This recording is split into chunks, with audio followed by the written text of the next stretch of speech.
24 नवंबर की एहतजाजी कॉल, वज़ारत दाखिला का सख्त तरीन इक़दाम का फैसला। एहतजाज में शामिल शरपसंद अफराद के पासपोर्ट, शिनाख्ती कार्ड मनसूख और सिम ब्लॉक करने का भी फैसला ज़ेर गौर।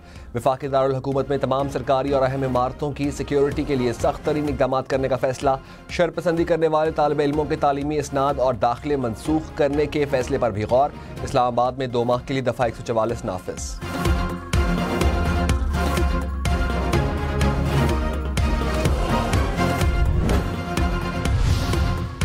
नेशनल एक्शन प्लान की एपेक्स कमेटी का इजलास जारी। वज़ीर-ए-आज़म शहबाज शरीफ इजलास की सदारत कर रहे हैं। आला अस्करी और सिविल क़यादत और मुतल्लिका वफाकी वज़रा भी इजलास में शरीक।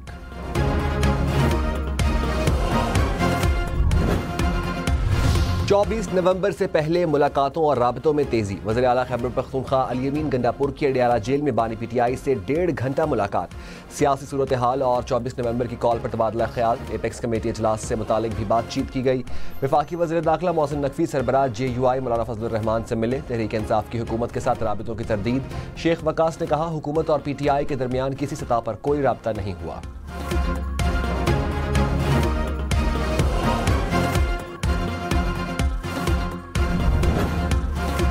फैसल वावड़ा ने कहा, ना 24 नवंबर को कोई रिहाई हो रही है और ना कोई मार्का।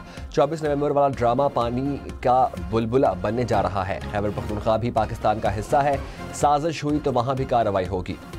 मच जेल या घर में नजरबंदी को ना भूलें। बानी PTI का सौदा करके सब मुराद से लुत्फानंदोज हो रहे हैं। पैसा बनाया जा रहा है। पार्टी पर कब्जे की जंग चल रही है। 26वीं तरमीम हो गई, जरूरत पड़ी तो 27वीं तरमीम भी करेंगे। 24 नवंबर के ड्रामे और बैरूनी मुदाखलात को रोकना होगा। हम किसी के दबाव में आने वाले नहीं।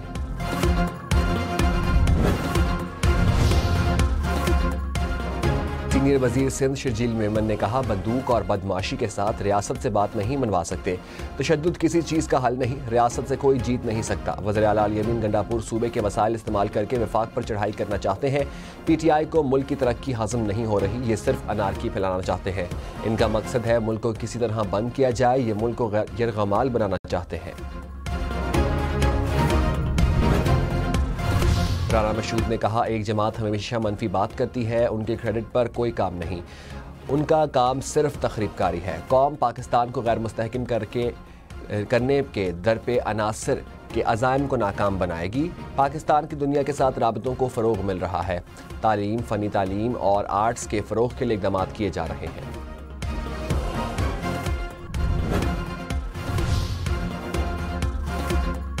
पाकिस्तान स्टॉक मार्केट तारीख की बुलंद तरीन सतह पर। दौरान ट्रेडिंग इंडेक्स 96,000 पॉइंट से ऊपर चला गया। 100 इंडेक्स में 900 से ज़ायद पॉइंट्स का इजाफा। इंटरबैंक में डॉलर 5 पैसे सस्ता, कीमत 277 रुपये 80 पैसे हो गई। फी तोला सोना 3,600 रुपये तक महंगा, कीमत 2,73,500 रुपये हो गई। एशियाई तरक्याती बैंक पाकिस्तान को $50 करोड़ फराहम करेगा। कर्ज प्रोग्राम का मुआहिदा तय पा गया। तर्जुमान इक़्तिसादी अमूर के मुताबिक रकम मौसमियाती तब्दीली और कुदरती आफात से निमटने के लिए इस्तेमाल की जाएगी। नायब वज़ीर-ए-आज़म इसहाक डार से अमरीकी सफ़ीर डोनाल्ड ब्लूम की मुलाकात। 2 तरफ़ा ताल्लुकात और बाहमी दिलचस्पी के उमूर पर तबादला ख्याल।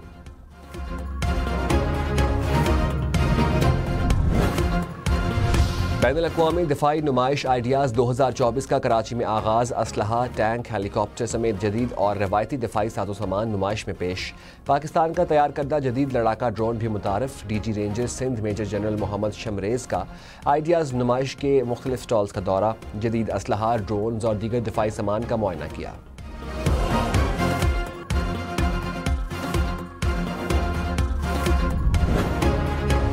वज़ीर दिफा ख्वाजा आसिफ ने कहा, आइडियाज़ नुमाइश दिफाई पैदावार के फ़रोग़ में मुआवन साबित होगी। दिफाई ज़रूरियात की बरामदात से मईशत मजबूत होगी। पाकिस्तान की मसनूआत बैनुल-अक़वामी दिफाई मार्केट में मुकाबला कर रही हैं। पब्लिक प्राइवेट सेक्टर दिफाई पैदावार में अहम किरदार अदा कर सकते हैं। इलाकाई अमन और समाजी इक़्तिसादी तरक्की के लिए राबितों का फ़रोग़ ज़रूरी है। पाकिस्तान मुज़ाकरात के ज़रिए मसाइल के हल पर यकीन रखता है।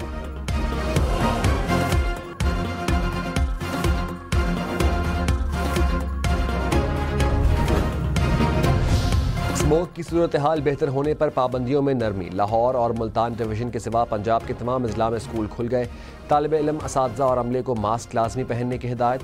होटलों और रेस्टोरेंट्स के औकात कार में नरमी कर दी गई। खाने पीने के मुकामात पर रात 10 बजे तक खुले रहेंगे। 4 बजे के बाद होटल्स में बैठकर खाना खाने पर पाबंदी खत्म। दुकानों और मार्केटों की बंदिश का हुक्मनामा 24 नवंबर तक नाफिजुल अमल रहेगा।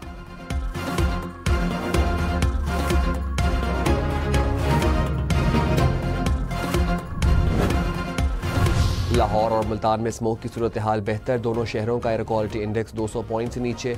लाहौर दुनिया के आलूदा तरीन शहरों में चौथे नंबर पर आ गया। भारतीय दारुल हुकूमत नई दिल्ली का फ़िज़ाई आलूदगी में दुनिया भर के आलूदा शहरों में बदस्तूर पहला number. Air quality index 400 points के करीब जा पहुंचा।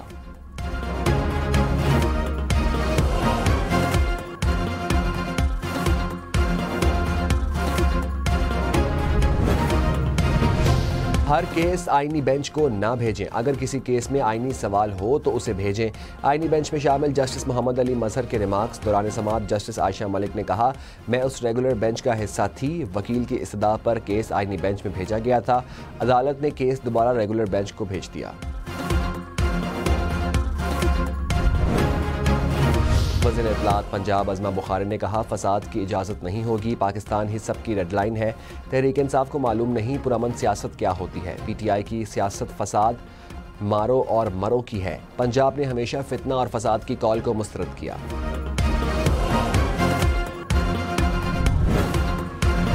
मुशीर इत्तलात खैबर पख्तूनख्वा बैरिस्टर सैफ ने कहा, 24 नवंबर मुल्क में आइन और कानून की बालादस्ती का दिन होगा।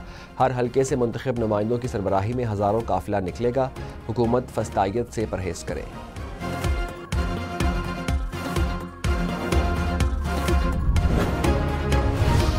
बुशरा बीबी की हिफाजती जमानत में तौसी। पेशावर हाई कोर्ट का बानी PTI की अहलिया को 23 दिसंबर तक गिरफ्तार न करने का हुक्म। अदालत ने पेश बुशरा बीबी की आज हाजिरी से इस्तिस्ना की दरख्वास्त मंजूर कर ली। तरामीम के बाद नैब 50 करोड़ से कम की इंक्वायरी नहीं कर सकता है। Chief justice Peshawar high court के रिमार्क्स। नैब नोटिस के खिलाफ वज़ीर आला खैबर पख्तूनख्वा की दरख्वास्त पर समाअत में नैब ने प्रोसिक्यूटर ने कहा, इंक्वायरी स्टेज पर नहीं बता सकते।